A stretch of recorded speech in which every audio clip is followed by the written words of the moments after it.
창세기 2장 16절에서 17절 말씀입니다.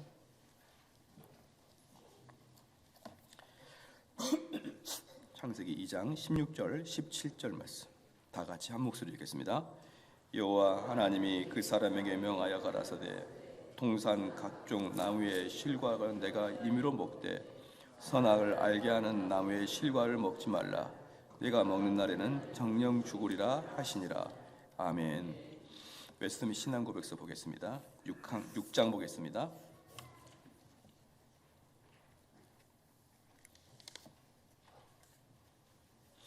6장 1절, 2절, 3절 이렇게 보겠습니다. 같이 한번 읽겠습니다. 우리의 첫 아버지는 사단의 관계와 시험에 의하여 유혹을 받아 금지된 열매를 따먹는 죄를 범하였다. 이것이 그들의 죄인데 하나님은 그의 지혜롭고 거룩한 계획을 따라 기쁘게 허용하셨는데 이는 그것을 명하여 자신의 영광을 드러내기로 목적하셨기 때문이다.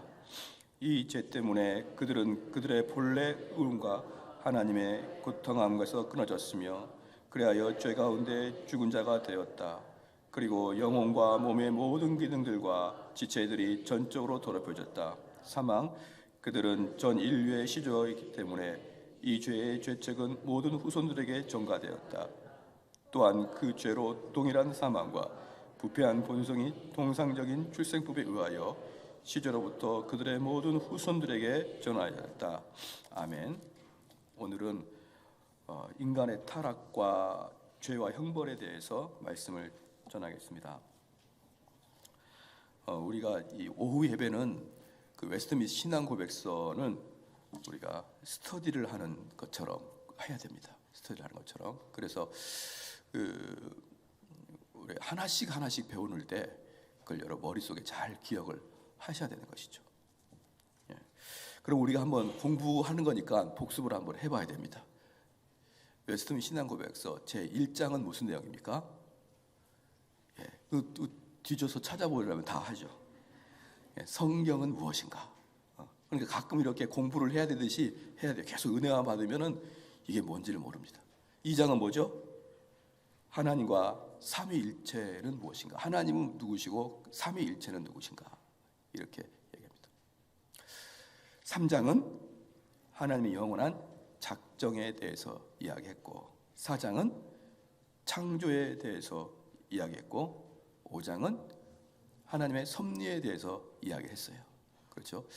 우리가 내용은 다 잊어버려도 이 순서를 제대로 알고 있으면은 그 순서를 암송만 해도 성경이 무엇인가? 맞다. 내가 그걸 배웠지라고 생각이 나는 거예요. 그렇죠?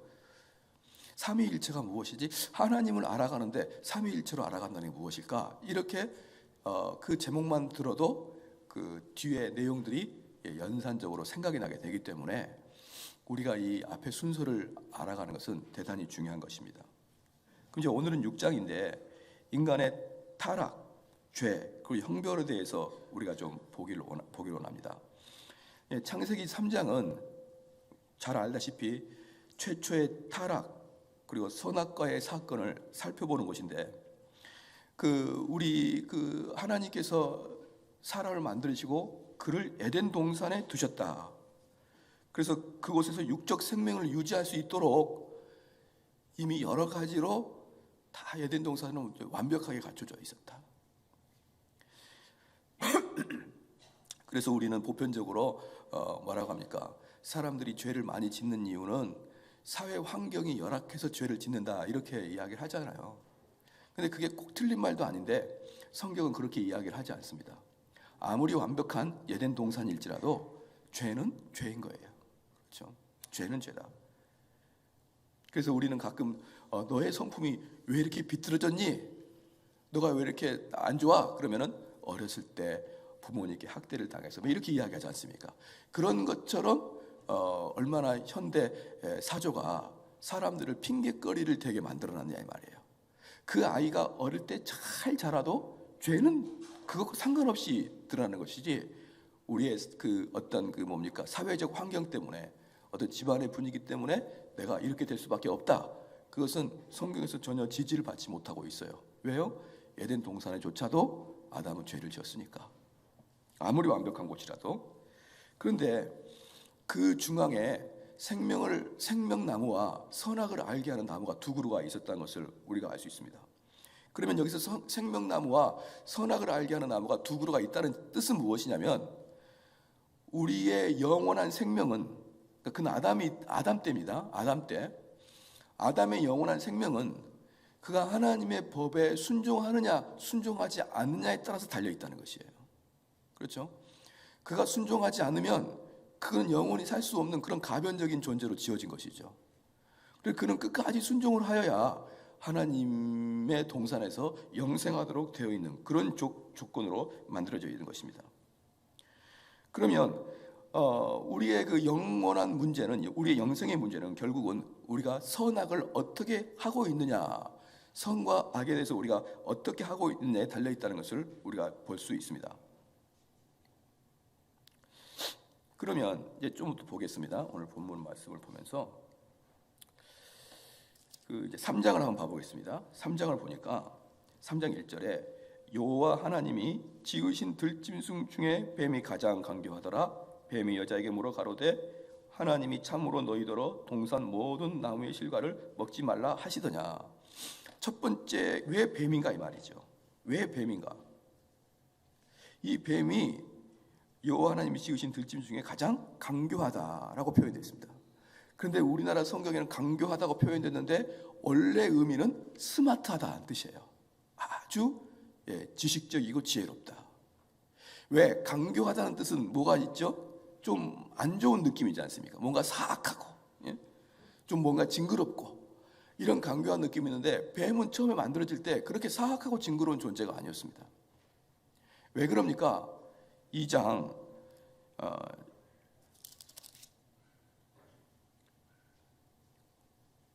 2장에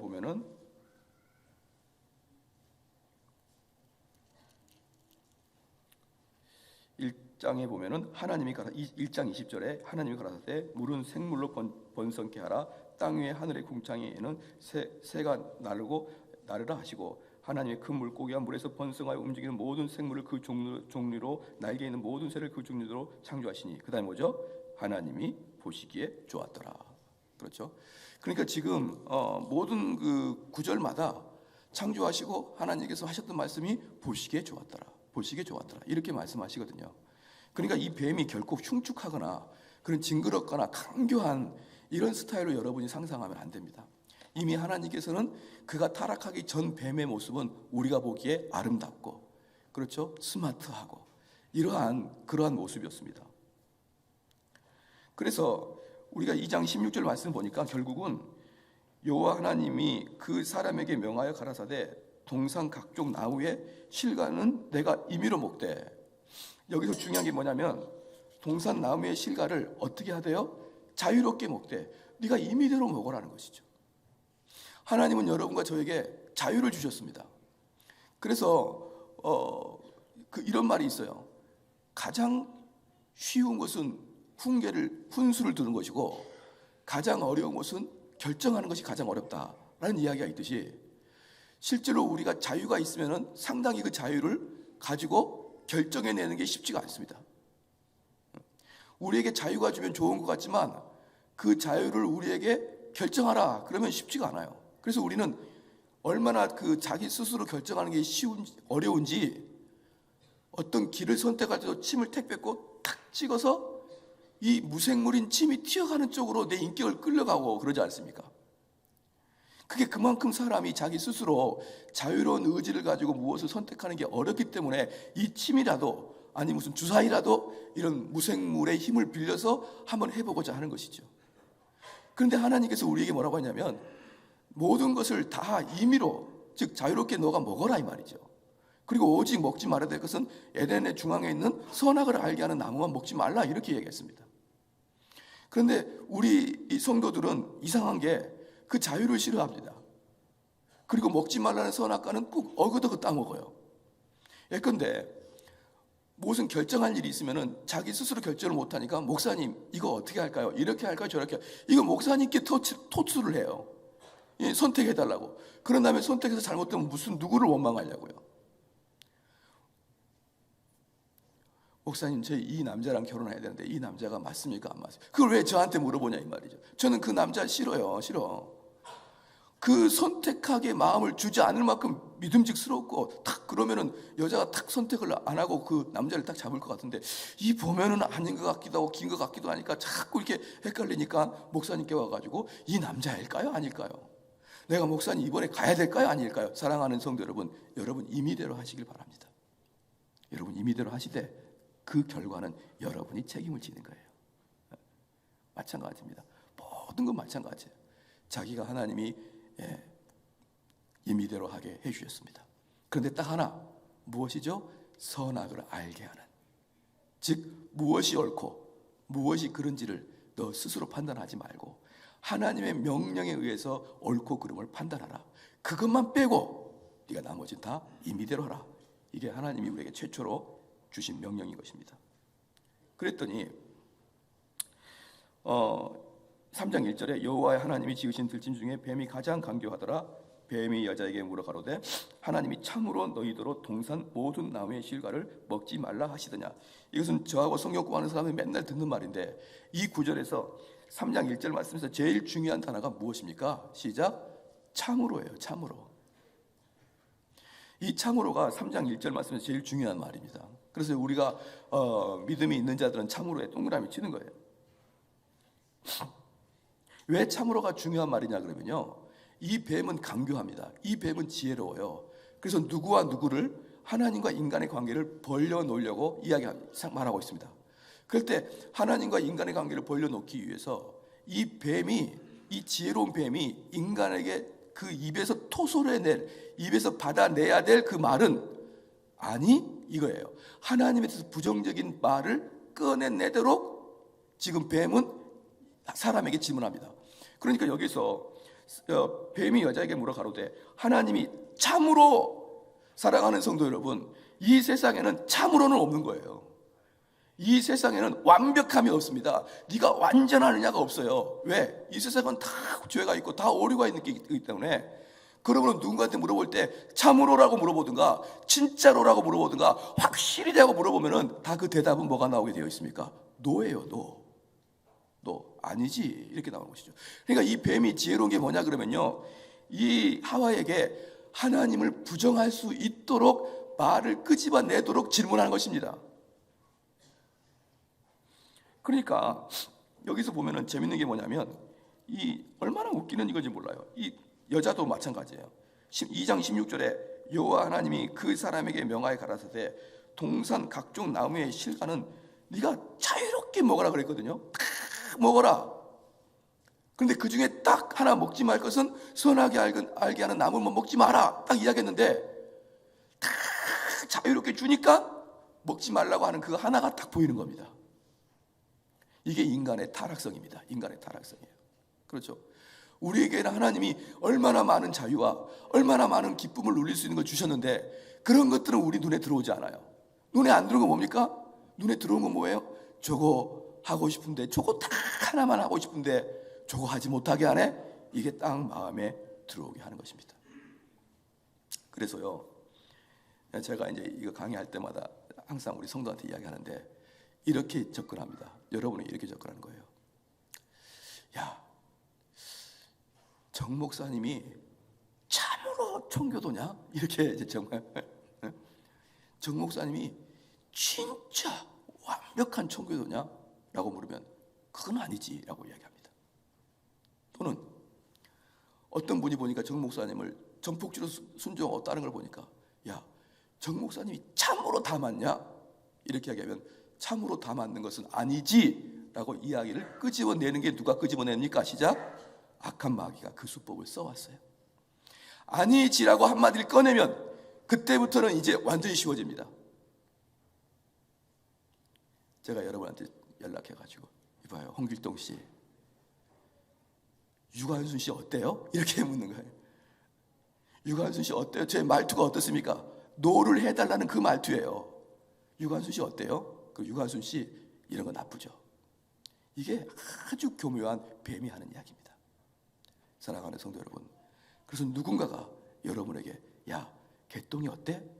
개통이 좀 약간의 문제가 있는 것 같지 않아? 라고 이야기할 때 속으로, 겉으로는 아무 말도 하지 말고 속으로 사단아 물러가라, 그렇게 하십시오. 그리고 대답하지 마세요. 왜? 사단이 만들어 놓은 타락의 첫 번째 길이니까. 보십시오. 그랬죠.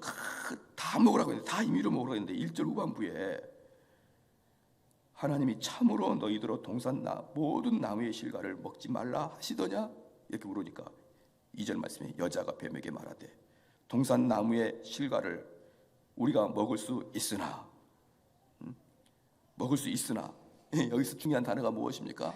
시작, 나자입니다. 나자. 맨 마지막에 나자가 매우 중요한 말이에요. 뭐라고 얘기하느냐?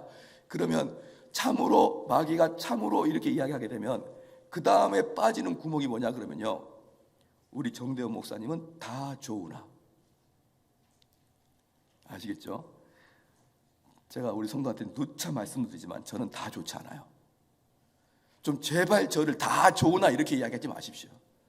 정대원 목사님은 다 좋으나 그러나 요거 하나가 문제야 라고 시작하고 모든 인신의 공격을 그때부터 들어옵니다.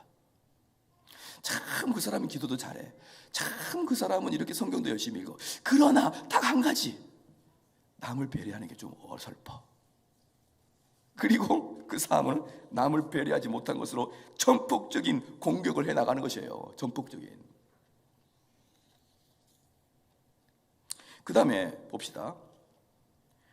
3절 말씀에 동산 중앙에 있는 나무의 실과는 하나님의 말씀에 너희는 먹지도 말고 만지지도 말라 너희가 죽을까 하노라 하셨느니라. 여기서 보면은 이 하와가 이야기를 하는데, 하와가 하나님이 아담에게 명령하신 내용과 좀 틀리게 이야기를 합니다. 어떻게 이야기를 합니까?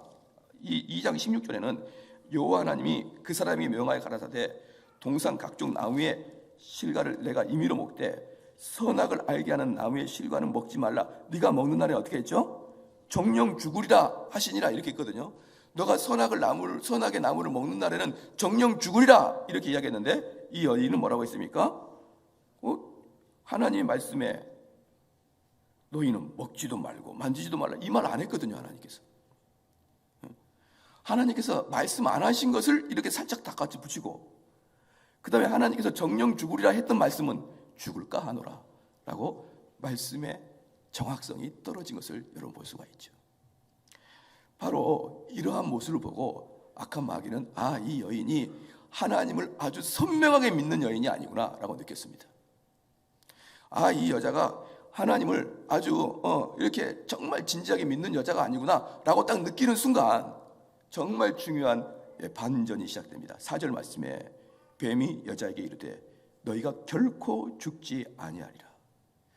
2장 16절 말씀을 정반대로, 2장 16절 말씀 하나님의 말씀을 정반대로 선포해도 그것을 하와는 받아들일 수밖에 없을 만큼 그 죄로 한 발자국 스텝을 밟고 들어간 것입니다. 여러분, 사랑하는 성도 여러분, 이게 타락한 우리 하와의 첫 번째 모습인 것이에요.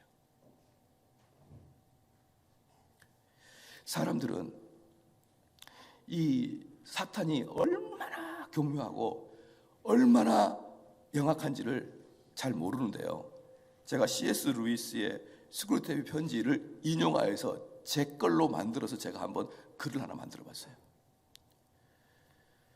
C.S. 루이스의 스크루테이프 편지에 보면은 그 스크루트가 그 마귀입니다. 마귀가 자기 조카에게 편지를 보내는 게 스크루테이프 편지예요. 그러니까 마귀 입장에서 그리스도인들을 처단하라고 편지를 쓴 게 스크루테이프 편지입니다. 첫 번째, 그가 마귀 자기 조카한테 이렇게 씁니다. 일반 사람이 하나님을 찾지 않도록 고통을 계속 그에게 주어라. 왜냐하면 계속 고통을 받으면, 그렇죠? 우리 교회도 보면은 고통을 받으면은 교회를 안 나와요. 왜 안 나오냐 그러면 이 문제가 해결되고 나가겠습니다. 그렇게 얘기하는 것이죠.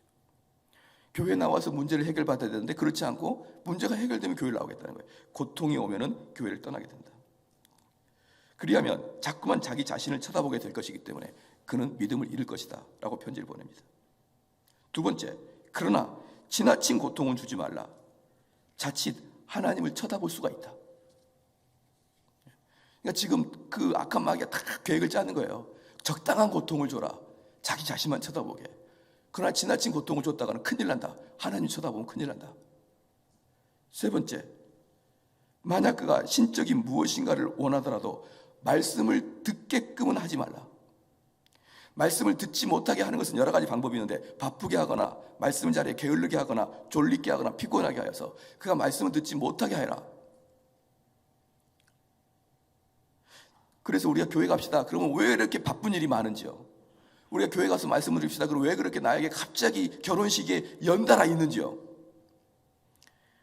네 번째, 만약 그가 말씀을 들으려고 교회를 나가는 것은 참으로 위험한 상황에 처해 있는 것이다.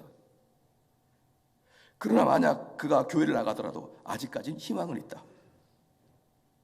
다섯 번째, 만약 그가 교회를 나갔을 때 아직까지는 그 마귀의 수하에 있는 것이에요.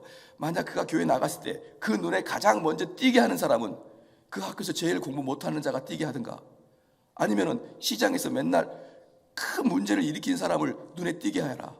그러면 그 사람이 아이고 교회 다니는 사람 수준이 너무 낮네 하면서 마음을 닫을 것이다. 이게 지금 제가 글을 만들었지만 C.S. 루이스가 했던 논리를 따라가는 거예요.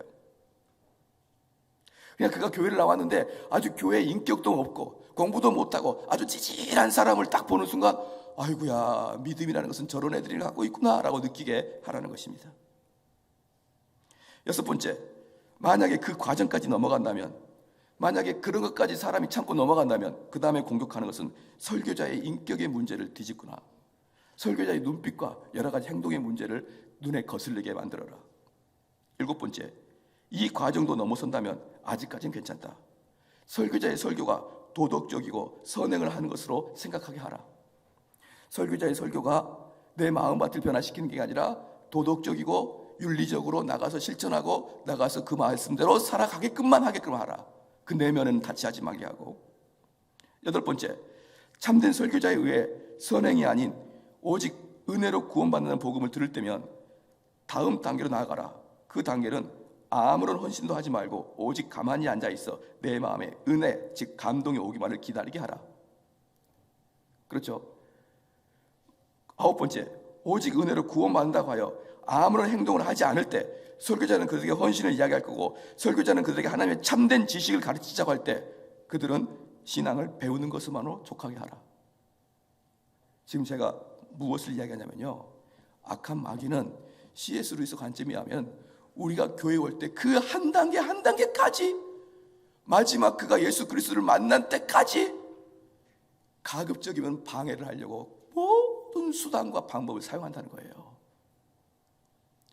우리는 전혀 알지 못하고 우리가 교회 나와서 전혀 알지 못하는 우리의 느낌을 C.S. 루이스는 악한 마귀의 지혜로, 악한 마귀의 괴계로 우리가 어떤 단계에 들어가더라도 그 다음 단계 넘어가더라도 너무 당황하지 말고 그가 구렁텅이에 빠질 수 있는 함정을 파놓으라는 것입니다. 이게 바로 마귀의 수법이에요. 마귀의 수법. 그래서 고린도후서 11장 3절 말씀에 뱀이 그 간계로 하와를 미혹했다라고 말했습니다. 그러면 오늘 이제 6장 1항을 좀 보겠습니다. 6장 1항을. 우리의 첫 어버이는 사단의 간계와 시험에 의하여 유혹을 받아 금지된 열매를 따먹고 먹는 죄를 범하였다. 이것이 그들의 죄인데 하나님은 그의 지혜롭고 거룩한 계획을 따라 기쁘게 허용하셨는데 이는 그것을 명하여 자신의 영광을 드러내기로 목적하셨기 때문입니다. 사랑하는 성도 여러분, 그러면 하나만 좀 더 보겠습니다. 그러면 인간의 위치는 어디인가? 인간의 위치는 하나님께서 인간을 만드실 때 인간의 위치를 하나님에게 선악을 알게 하는 명령을 수납하는 자리로 인간을 만들었습니다. 그러니까 인간의 자리는 하나님의 명령을 수납하는 자리에 있어요. 그리고 인간은 하나님 만들어주신 그 에덴 동산을 다스리는 자리에 있습니다. 그래서 인간은요, 하나님과 인간과 만물 사이의 중간에 위치가 인간의 위치입니다. 그래서 참다운 인간은 그 자리에 머물러 있는 것이 하나님이 만드신 목적적인 그런 사람인 것이에요. 그래서 인간은 해야 될 일이 뭐냐면 하나님의 명령을 받아들여서 하나님의 명령을 수납하여 그 명령에 순종할 것이요. 그리고 위로는 하나님을 향해서 예배를 드리는 존재로 인간은 만들어져 있습니다. 그리고 인간은요, 하나님이 나에게 다스리라고 주신 그 자연을 다스리고 자연을 관리하고 하는 그런 위치에 인간은 주어져 있습니다. 근데 여기서 아담과 하와가 결정하는 게 뭐냐? 그 선악을 알게 하는 나무를 따 먹으로 말미암아 하나님께 무엇을 했느냐? 나는 더 이상 하나님의 명령을 수납하지 않겠습니다. 그 뜻이에요. 나는 더 이상 명령을 수납하지 않고 이 모든 것의 결정은 내가 스스로 하겠습니다 라고 고백하는 것이 바로 선악과를 먹는 것입니다. 그러면 사랑하는 성도 여러분, 많은 사람들이 다음 주에 아담의 죄의 전가에 대해서 좀 공부할 건데요, 많은 사람이 아담의 죄를 전가함으로 말미암아서 원죄가 내 마음속에 들어와서 어떤 결과를 나타내느냐? 사람들은 전부 다 자기 임의대로 선택하고 자기 임의대로 옳고 그름을 판단하여 자기 임의대로 살아가기를 원하는 것이 바로 인간의 산상입니다. 실상입니다. 지금 그것을 말씀을 드리고 있습니다. 그런데 이제 여기서 중요한 게 뭐냐면 우리 1장 두 번째 줄에 이것이 그들의 죄인데 하나님 그의 지혜롭고 거룩한 계획을 따라 기쁘게 허용하셨는데 이는 그것을 명하여 자신의 영광을 드러내도록 목적하셨기 때문입니다. 무엇입니까? 하나님께서는 그 악도 사용하신다는 거예요. 하나님께서는 그 죄도 사용하신다는 겁니다. 예를 들어서 이겁니다. 꿀벌 있죠, 꿀벌. 어느 TV를 보니까 그 밀림 지역에 사람이 아무도 살지 않아요. 그 밀림에. 그런데 엄청나게 꽃이 너무너무 많이 이렇게 있는 겁니다. 엄청나게 꽃이. 근데 거기에 엄지손가락만한 벌이 이렇게 열심히 꿀을 따먹어요. 열심히. 근데 이 벌은 오직 자기가 먹는 것만 관심을 갖습니다. 오직 자기가 먹는 것 관심 갖지 이걸로 남을 주려고 생각하지 않고 그 꿀을 열심히 먹고 그 꽃, 그 수술에 그 바늘로 꽂아가지고 꿀을 쪽쪽쪽 빨아먹습니다. 사랑하는 성도 여러분, 이 벌은 자기만을 생각하고 남을 전혀 배려하지 않고 이기적으로 꿀만 쪽쪽 빨아먹고 다닙니다. 죄죠, 악이죠. 그런데 그 결과 그 정글 전체가 꽃밭으로 변하는 거예요. 벌이 전부 다 씨앗을 뿌리고 다닌 거예요. 벌은 자기의 이기적인 일을 최선을 다하는데 그게 나중에 보면은 하나님 보시기에 선을 이루신다 이 말이에요. 우리는 죄를 짓지만 그 죄를 가지고 하나님께서는 선을 이루십니다. 또 하나 즐거운 예화는요, 사랑하는 성도 여러분, 여러분들이 미국의 대재벌 록펠러를 아시죠? 록펠러. 이 록펠러는요, 석유 재벌입니다. 지금 이 역사상 가장 부자가 록펠러였다고 합니다. 근데 그 사람은 그 석유 재벌인데 그 석유를 독과점했습니다. 그 독과점하는 과정에서 수많은 불법이 저질러졌고요, 수많은 사람들을 핍박하고 그 회사들을 악의적으로 무너뜨리기 시작했습니다. 우리 록펠러에 대해서 칭찬 많이 하는데 사실 록펠러가 그 했던 흉악한 범죄들은요, 이루 말할 수가 없습니다. 수많은 그런 좋지 않는 일들을 했습니다. 그런데 그 많은 석유 회사들을 다 자기 것 시킨 다음에 이 사람들이 그걸 팔아먹으려고 더 개발하다 보니까 석유 가격을 다운시키기 시작했습니다. 이게 자기가 독과점이니까 얼마든지 그렇게 할 수 있었던 거예요. 석유 가격을 다운시키자 어떤 일이 발생했느냐? 저와 여러분 같이 가난한 자도 차를 몰 수가 있게 된 거예요. 석유 가격이 다운되자 포드 자동차가 자동차를 일반인한테 팔아도 되겠네 하면서 포드부터 시작해서 자동차를 대량 생산하기 시작했고, 그 대량 생산하는 그 길을 만들어야 되는데 그 석유가 싸니까 아스팔트를 깔았고, 저와 여러분이 차 타고 다닙니다. 만약에 록펠러가 없었으면 저희들은 이랴 하면서 마차 타고 다닐 거예요. 그리고 더욱더 재미있는 것은 뭐냐면 그 당시에 사람들이 기름으로 등잔을 때울 때, 기름을 사용할 때 무엇을 사용했느냐? 고래 기름을 사용했습니다. 고래 기름. 고래 기름을 사용하여 등불을 피웠고 고래 기름으로 기름을 사용했습니다. 그런데 록펠러가 석유 가격을 싸게 하자 고래를 더 이상 죽이지 않아도 됐습니다. 그래서 고래를 보호하는 자들은 환경보호론자가 아니라 록펠러에 있다는 거 여러분 알고 계십니까? 근데 록펠러는 최대한 자기의 죄를, 자기의 유익을 위해서 자기의 끝까지 이기심을 채웠던 게 록펠러입니다. 그걸 돌이켜서 모든 사람이 자가용을 탈 수 있도록 하나님 만들어주셨습니다. 여러분 무슨 말인지 아시겠죠? 이게 바로 하나님의 죄에 대한 허용입니다. 하나님께서 죄를 허용하신 건 뭐냐면 그 죄가 옳다라고 이야기하는 게 아니에요. 하나님께서 죄를 허용하시는 것은 그 죄를 통하여 나중에 하나님이 은혜로, 하나님의 선함으로 바꿔주시는 능력이 있다는 것입니다.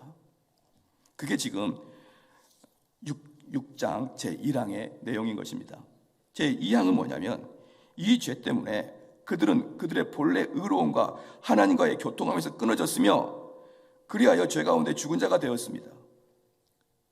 그러니까 죄는 우리를 영원히 죽게 하는데 무엇을 죽게 합니까? 우리의 내면이 하나님과의 관계의 단절을 이야기한 것입니다.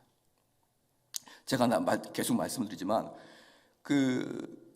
화분이 아닌 그 꽃꽂이에 있는 꽃은 이미 죽은 목숨이지만 우리가 볼 때는 죽지 않은 것 같지만 걔는 이미 죽어 있는 것처럼 우리의 육체가 여전히 살아있지만 우리의 육체 속에, 우리 마음 속에 하나님과의 관계가 회복되지 않은 자들은 이미 죽어 있는 목숨이나 마찬가지고요. 왜 우리가 살아가면서 여기저기 아프고 여기저기 콜록콜록거리고 그럽니까? 죽음의 그림자를 보고 가는 거기 때문에. 시간이 가면 갈수록 우리의 육은 후패해지고 시간이 가면 갈수록 우리의 모든 기능들은 떨어진 이유가 무엇입니까? 그 기능이 떨어지기 때문에 죽는 게 아니라 죽으려고 떨어지는 겁니다. 그래서 하나님께서 우리가 하나님과의 관계가 떨어지기 시작하자 우리는 죽어버리고 만 것입니다. 그게 이 양입니다. 이 죄 때문에 그들은 그들의 본래 의로움과 하나님과의 교통함에서 끊어졌으며 그리하여 죄 가운데 죽은 자가 되었던 것이죠. 그리고 영혼과 몸이 모든 기능과 지체들이 전적으로 더럽혀졌습니다. 사랑하는 성도 여러분, 마지막으로 말씀을 드린 게 뭐냐면요, 이겁니다. 이것을 바로 6장 2항의 인간의 전적 타락을 이야기하는 것이에요. 인간의 전적 타락. 그런데 인간의 전적 타락은 무엇이냐? 어떤 뭡니까? 범위적인 의미이지 질적인 의미가 아닙니다. 즉 인간은 완전히 타락한 게 아니에요. 전반적으로 타락했다는 것이죠. 요번에 여고생 하나가 아이를 또 살해했지 않습니까?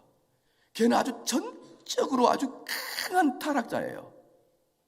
그런데 모든 사람이 그렇게까지 그 여학생처럼 타락하지 않았습니다. 모든 사람이 그 여학생처럼 그렇게 잔인하지 않아요. 어떤 사람은 대단히 선량하고 어떤 사람은 좀 덜 선량하고 그런 차이는 있죠. 그런데 문제는 뭐냐면 이 전적 타락은 너희들이 선을 행할 수 있는 게 아무것도 없다는 게 아닙니다. 너희들도 선을 행할 수 있다는 거예요. 예컨대요,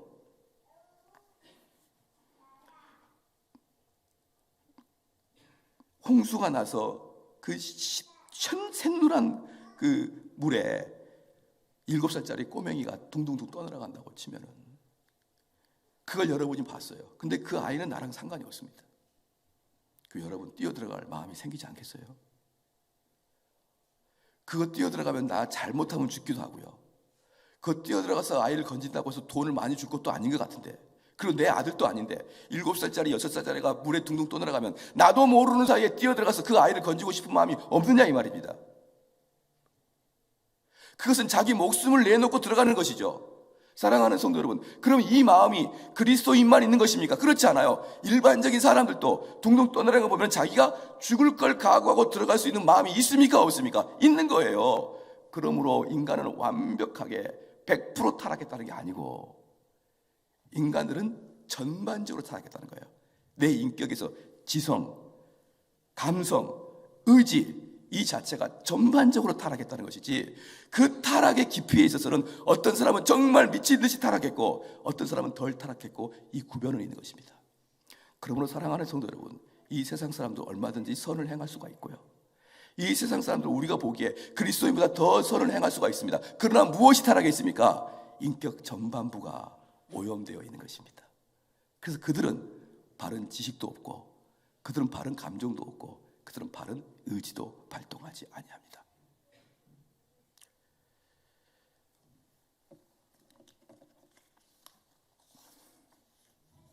그러면 이렇게 인간의 전적 부패가 왜 중요하느냐? 인간의 전적 부패가 왜 중요하냐? 여기서 이제 우리 기독교의 아주 핵심의 문제가 들어갑니다. 이게 뭐냐면요, 칼빈주의 5대 강령할 때 첫 번째가 인간의 전적 타락이에요. 이 인간의 전적 타락을 우리가 인정하느냐 인정하지 않느냐에 따라서 우리의 신앙은 전적 달라집니다. 전적 타락을 인정하는 사람들은요, 어떤 사람을 만나든지 그 사람을 선대하지 않습니다. 선대하는 게 아니라 그 사람을 선하게 보지 않아요. 제가 여러분 교인들을 볼 때도, 여러분을 볼 때도 여러분을 좋게 보지 않습니다. 속으로 어떻게 볼까요? 타락한 자, 이렇게 보는 거예요. 할렐루야. 저는 여러분을 볼 때마다 타락하고 더럽고 추한 자, 이렇게 보는 겁니다. 이제 좀 제 마음을 아셨습니까? 왜? 전적 타락한 자니까. 어느 것 하나라도 제대로 기능을 할 수 있는 게 없으니까. 그럼 어떤 일이 발생하느냐? 여러분들이 조금만 잘해도 기쁩니다. 조금만 잘해도. 야, 저 타락한 인간이 적어도 잘하네. 어이구, 완전히 타락하셨더니 좀 잘한 면이 있네. 그래서 우리 성도를 볼 때 완전히 타락한 자로 보기 시작할 때, 그때부터 여러분에 대한 사랑이 들어가는 거예요.